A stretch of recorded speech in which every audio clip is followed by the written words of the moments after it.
Байцгаана уу буцаад миний YouTube channel-д тавтай маар л намайг Халиун гэдэг Германы Мюнхенд сурч ажилладаг оюутан байна. За тэгээд энэ удаагийн бичлэгээр би Германд руу одоо суралцгаа сонирхож байгаа оюутан залуучуудаа зориулаад энэ дээрээ өөрийнхөө мэдэж авсан зүйлүүдээс маш тавчхноор мэдээлэл өгөхөөднөөс хуваалцъя гэж бодлоо. За тэгээд энэ удаагийн бичлэгийг би хоёр хэсэгт хуваасан байгаа. Яг одоогийн энэ бичлэг дээр болохоор би Германд суралцахын 5 тэтгэний хүрээнд бас мэдчих хэрэгтэй зүйлүүдийн тухай ярина. Дараагийн бичлэг дээр болохоор би илүү санхүүтэй холбоотойгоор байранд нь ямар шугам байдгийг, амьдрах хүртэх нь хэр байдгийг, цагийн цалин нь ямар шугам байдгийг гэх мэтчлэн тийм юмны талаар ярих учраас тэр бичлэгээ бас цаг алдалгүй үзхийг хүсвэл subscribe дараарай. За тэгээд бичлэг рүү орцгоё. Ихэнх хүмүүсийн мэдж байгаачлан Германы ихтэй сургуулиуд нь бол төлбөргүй байдаг. Гэхдээ 2017 18 оны өвлийн семестрээс эхлээд Баден-Вюртемберг гэдэг мужи байдаг. Тэр мужийн одоо ихтэй сургуулиуд нь гадаадаас ирж байгаа оюутнуудаас семестрийн 1500 евроны хүртэлх одоо төлбөрийг авч байх зарлиг болгосон байдаг.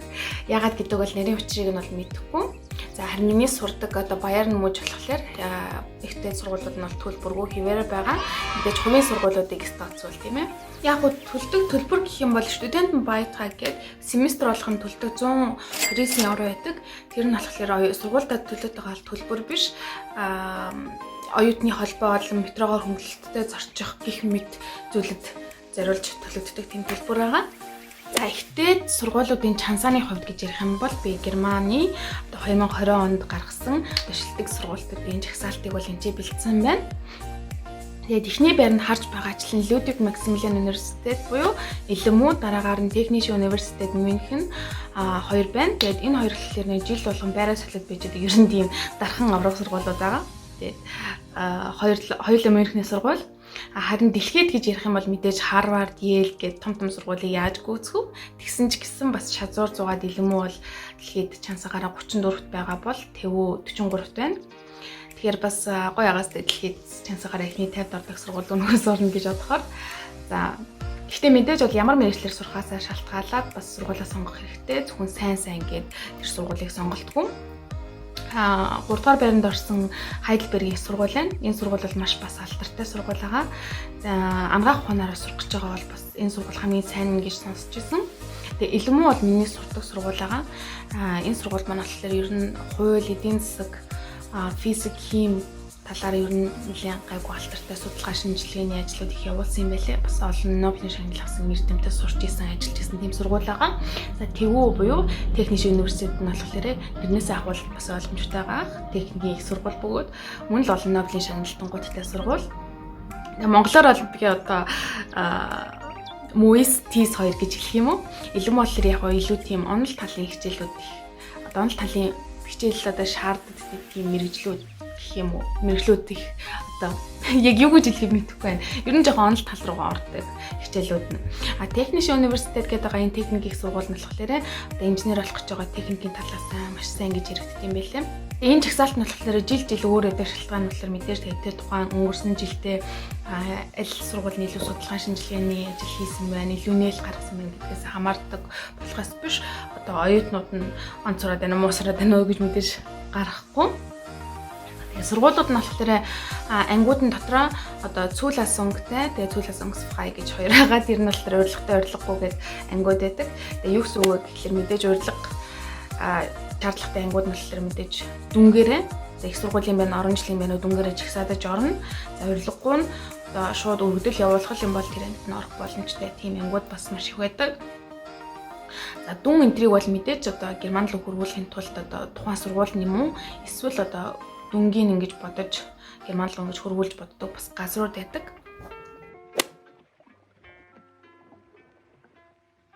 Мэдээж Герман улсад сурах гэж байгаа бол хэл маш сайн байх шаардлагатай. Тэгээд хэлний курс суух шаардлагатай болно. Тэгээд хэлний курс нь болохоор ямар програмаар байна? Одоо интенсив програмаар нь эсвэл зөвхөн оройн ангийн програм байна уу? Хичээл нь хэдэн цагаар орж ийн гэдгээсээ дээрээс нь бас аль хотод байна гэдгээсээ хамаарат одоо сарын төлбөр нь 250 евроогоос 800 евроны хооронд бол байдаг. Тэрнээс ч бас илүү бол үнэтэй байдаг. Тэгээд энэ нь болохоор монголоор 750,000-аас 2.4 сая орчим төгрөг гэж ойлгож болно сарын. Дээрээс нь хэлэхгүй бол мэдээж ажил олдохгүй, гайгүй цалинтай ажил олдохгүй л гэсэн үг. Герман хэл нь нийт А1-ээс ахуулаад C2 хүртэл гэсэн нийт төвшөнтэй байдаг. Тэгээ герман хэлийг бол би амархан гэж бол хотлоо ярихгүй бас тийм амар бас хүн давхын аргагүй бол хэцүү биш. Тэгээд хэллэгний хувьд бол хүмүүсийн боддог шиг тийм амар хатуу гэсэн юм бол миний хувьд бол байдгүй. Flugzeug! Überraschung! Би миний анзаарснаар илүүтэйгээр тийм нэг гэсэн нэг тийм юм амар сонсогдоод байдаг яриануудын сонсголоо тэгээд Mein Name ist Professor Eefje van Dam, het meisje van de Graaf. Монгол хүмүүсийн хувьд бол бусад Азиудын орнуудын хүмүүстэй харьцуулах юм бол тэр авиазын хувьд бол илүү герман хэлийг бол илүү зөв ингэж хэлээд ингээд амархан сурчдаг юм шиг анзаарчихсан. Тэгээд цохос дуртахад хэрвээ 10 жилээ төгсөөд Германд ирэх гэж байгаа бол Студент коллеж гэдэг нэг тийм юм байдаг. Тэр нь болохоор юу вэ гэхээр гадаадаас ирж байгаа 10 жилээ төгсөөд ирж байгаа оюутнуудад зориулсан одоо 10 жилийн боловсролыг нь Германыхтай дүүцүүлэх тийм 1 жилийн програм байдаг. Тэнд нь болохоор ирээдүйд одоо сурах мэргэжлээс хамаараа 4 өөр төрлийн курсад орж болдог юм байлээ. Тэгээд хичээлүүд нь болохоор дандаа 10 жилийнхтай адилхан тийм суур одоо математик, хим тэгээд герман хэлийг нь илүү одоо их сургуульд бэлтгэх маягаар тэгэж үздэг юм байлаа. Тэгээд би өөрөө болохоор тэр програмд байгаагүй болохоор нэрийн ширээнийг нь бол сайн мэдэхгүй байна.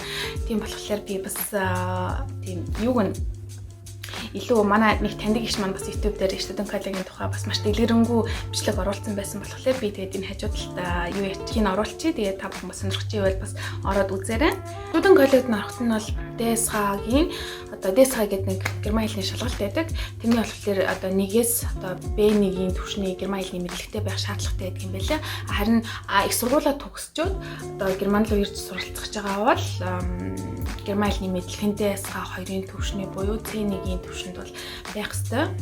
Тэгээд Монголоос одоо ирж байгаа их сургуулаа төгсөөд ирж байгаа оюутнууд болохоор APS гэдэг нэг тийм шалгалт өгдөг. Тэр нь болохоор зөвхөн Хятад болон Монгол тэгээ өөр нэг орн байсан тэрийг сайн санахгүй байна. Авдаг шалгалт тэр орнуудаас авдаг шалгалт яагаад тэгэхээр бичиг баримтын гурамчаар үлддэг асуудлууд их байдаг гэсэн. Эндээ тийм болохоор тухайн хүнийг үнэхээр их сургуульдаа сурч үгүй юу гэдгийг шалгах зорилгоор их сургууль сурсан одоо бүх мэргэжлээс нь сонгож авч байгаа тийм нэг ярилцлага маягийн шалгалт авдаг. Германы элчин сайдын яамн дээр очиж өгчээсэн би. Англи юм уу герман хэлээр бол өгч болно. Тэгээ орчуулагчтай орно гэсэн бол боломж байхгүй. Тэгээ би бол англи хэлээр өгчээсэн тухайд миний герман хэл бол нэг дөнгөж нэг А1 2 үзээ явж исэн болохоор нэг сайн бол биш байсан. Тэгээд тэр шалгалтыг 2 удаа өгөх боломжтой байдаг. 2 удаа өгөөд тэнцэхгүй байх юм бол Германд ер нь бол суралцах боломжгүй гэсэн үг. Тийм болохоор тэр шалгалтны тухай бас илүү дэлгэрэнгүй бас элчин сайдын яам руу Улаанбаатар дахь элчин сайдын яам руу ороод бас дэлгэрэнгүй уншаад танилцаарай. Тэгээ би болохоор энэ бичлэг дээр болохоор яг Германд одоо яг хэрхэн их сургууль бүртгэх тэр процессын тухай яриаггүй учраас энэ сэдвийг бол ингээд хай. Тэгээ бас та бүхэн бас яг ингээд интернет дээр ч юм уу эсвэл YouTube дээр ч гэсэн хайгаад үзэх юм бол маш их тэгээд процесс хэрхэн бичиг баримтаа бүрдүүлэх үү, сургуулаа яаж сонгох уу гэсэн бичлэгүүд бас маш их байдаг юм байлаа. Германы ихтэй сургуулиуд бол миний анзаарснаар хувь хүнээс бол бие даах чадварыг бол маш бие дааж суралцах чадварыг бол маш их шаарддаг юм шиг санагдсан. Тэгээ мэдээж их хэл дээрээ биш яг гадаад хэл дээр тэгээ мэргэжлийн хичээл үзэн гэдэг бол маш хэцүү. Дээрээс нь эдхийн хичээлүүдийн зөвхөн дөнгөө удирдлагын эцнийг том шалгалт аваад тэрүүгээр хичээлийн дүн нь тавигддаг. Семестрийн явцад бол бараг шалгалт байхгүй. Байсан ч гэсэн тэр нь дүнд нөлөөлөхгүй. Яг ганц 2 оноо нэмэх бие даалтын ажлууд байдаг. Тэр нь гэхдээ та удирдлагын эцсийн шалгалтандаа тэнцсэн үед оноо нэмэгдэж орно. Тиймээс шалгалтандаа тэнцээгүй оноо тутсан үед бол оноо нэмж тэнцүүлнэ гэсэн ойлголт бол байхгүй. Мөн бас эрс бүртгэн гэсэн ойлголт байдгүй юм байлээ. Гэтэ ганц 2 ангиудад бол бас байдаг. Тэгээ миний яг одоо хүртэл авч исэн ангиудад бол тийм эрс бол нэг тийм чухал рол байгаагүй. Та хичээлд сусан ч болно, суухгүй байсан ч болно, хамгийн гол нь шалгалтандаа тэнцэхтэй байдаг. Тэгээ шалгалтын хувьд бол миний хувьд бол хэцүү гэж хэлнэ. Яг л конкурсын шалгалт өгж байгаа юм шиг санагддаг. Олон хуудас маш нарийн асуулттай. Шалгалт гэснээс бас зарим нэг мэргэжлүүдийн хувьд болохоор эхний 3 семестрийн дотор тэнцэх ёстой шалгалт байдаг. 2 шалгалт юм уу 2-оос 4 шалгалт байдаг.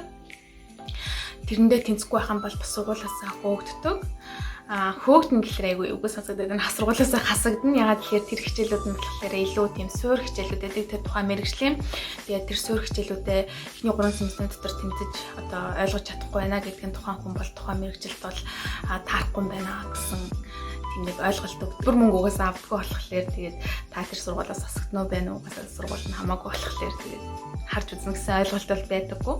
Дээрээс нь бас надад нэг хүндрэлтэй санагдсан юм бол 10 жилийн суурь боловсролын ялгаа маш их байдаг юм шиг санагдсан. Тэгээ Герман ахлах сургуулиуд нь 3 янзаар төгсч болдгийм байлээ. Хаавчүлээ, Реалшүлээ, гимназиум гэдэг монголоор төгүүлж хэлэх юм бол хаавчүлээ нь 8 жилийн боловсрол, Реалшүлээ нь 10 жилийн боловсрол, гимназиум нь болохоор 12 жил буюу илүү академик түвшинд одоо хичээл нь ордог юм байлээ. Герман боловсролын одоо тэр 10 жилийн систем бол нэлээд комплекс байдаг. Бүр нэлээд багтаа 4-р ангидаа ч юм уу 5-р ангидаа ч юм уу ирээдүйд одоо 10 жил сурах юм уу эсвэл Реалшүлээ юм уу гимназиум юм уу гэдгийг шийдэх хэрэгтэй гэдэг юм байлаа. Тэгээд суур 10 жилийн боловсролын тэр хичээлүүд нь зарим Монголын их сургуулиудад ордог хичээлүүд байдаг. Тэгэхээр Герман их сургуулиуд бол Microsoft Office, Excel дээр ажиллах ч юм уу эсвэл англи хэлний хичээлүүд гэх мэтчлэн тийм бол суур хичээлүүд ерөөсөө үздэггүй. Өөрийг чинь бол мэддэг, чаддаг байх хэрэгтэй гэсэн хандлагатай байдаг. Хичээлүүд нь бол ер нь миний бодлоор их шахуу ордог юм шиг санагдсан. Тэгэл 2 дугаар семестрээс эхлээл шууд айгуу тийм реферат тийм төсөл мөсөл бичих хичээлүүд надад миний хувьд бол орж исэн. Намайг 2 дугаар семестрт байхад нэг стартапын маркетингийн төслийг бичих тийм даалгавар өгчээсэн.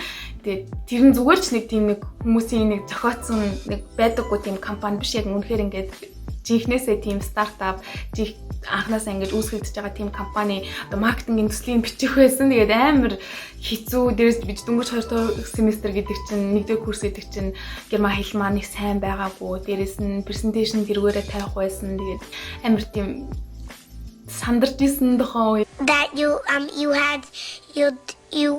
could. Тэгэл яг уу гадаадаас ирсэн оюутан дөнгөж ихний 1-р курстэй явж байгаа гээд бол харж үзэх юм бол багш нарын зүгээс бол байгаагүй.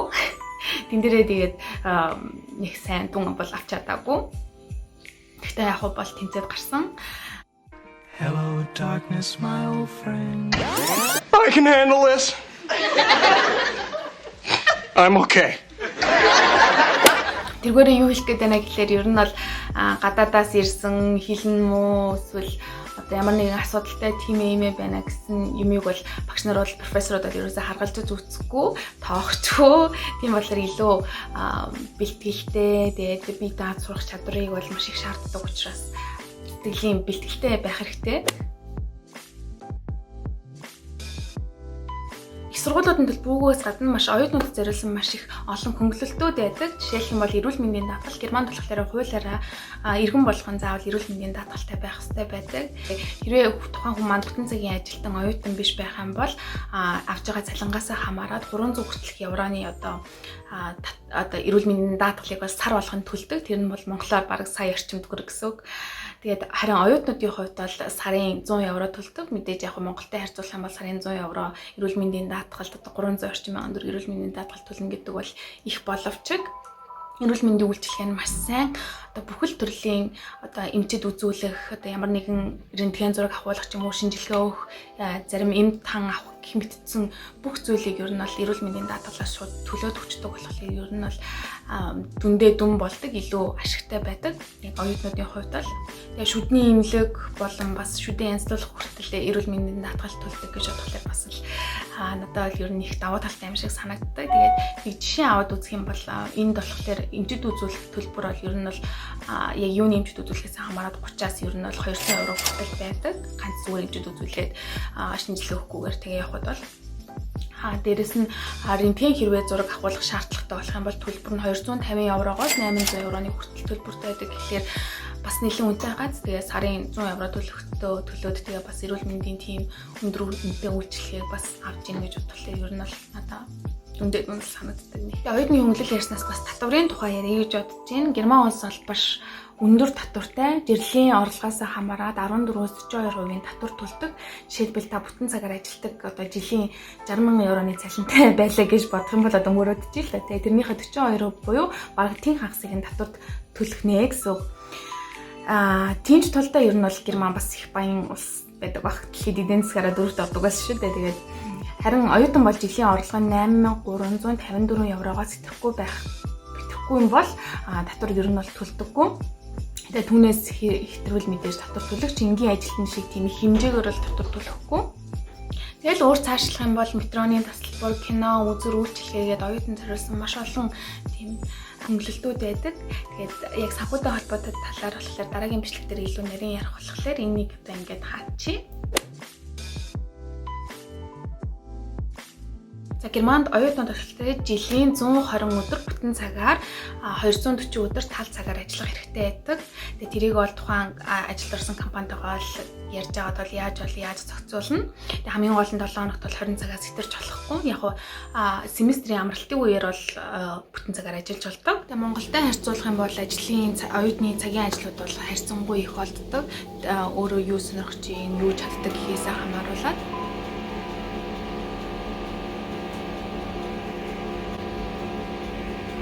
өөрсдийнхөө чадвар ч юм уу эсвэл сонирхлоос хамаарат бол маш олон цагийн ажлуудаас сонгож их боломжтой. Мини жоб, тайлцай жоб, werkstatt жоб гэж байдаг.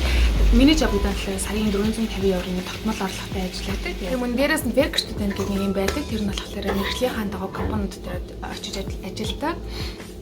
Тиймэрхүү юм чинь бол бас Монголд байлгүй шүү дээ. Миний одоо ойлгосноор бас нэг төрлийн цалинтай практикум гэдэг бас ойлгоод байгаа. Яагаад мэргэжлэрээ ажиллангаа бас хажуугаар нь юм сурч чинь, дээрэс нь мөнгө олж чинь тий. Тэр ажлыг болохоор мэдээж их сургуультай болохоор ороод 1-2 дахь курс олоод сөрөг хичээлүүд үзснийхаа дараа бол ажиллаж эхлэхээс эртнээс компаниуд ч юм бол мэдээж юу ч мэдгүй чинковуудыг бол мэдээж ажилд авахгүй. Тэгээд бас хажуугаар нь бас яг хар ажил гэж ярьдаг штэ. Заавал гэрээ энэ төр хийгээд авах шаардлагагүй, цаг нь олон цагаар ч юм уу бага цагаар ч юм уу хамаагүй ажиллаж болдог бас ажлууд байдаг. Айл цэвэрлэх ч юм уу эсвэл хүүхэд гарах, нохоос илүүлэх гэх мэтчлэн тиймэрхүү цөөхөн цагийн ажлууд бас байж болдог. Монголоос ирэх гэж байгаа оюутнууд бол хэлэхэд бол ажил дээр бол их санаа зовоод байхгүй. Ажил бол сайн олддог болохоор тэгээд цалин ч гэсэн гайгүй. За би тэгээд Герман руу сурахаар сонирхож байгаа оюутан залуучууд хүмүүстэй зориулаад эхний ээлжинд бас мэдж яхад илүүдэхгүй 5 зүйлийн тухай товчхон ярьлаа. Тэгээд мэдээ цаашаа ярих юм бол маш олон сэдвүүд бол байгаа. Тэгээд визтэй холбоотой, сургуулийн өвдөлттэй холбоотой, тий шалгалтуудтай холбоотой маш олон мэдээлэлүүд байгаа. Тэрний тухай бас дараагийнхаа бичлэгээр бас ярихыг бол хичээн. Тэгвэл бодлоор бол Герман бол оюутнуудад одоо хамгийн ээлтэй улс юм шиг надад санагддаг. Төлбөргүй, дээрээс нь сургуулийн чанар нь сайн.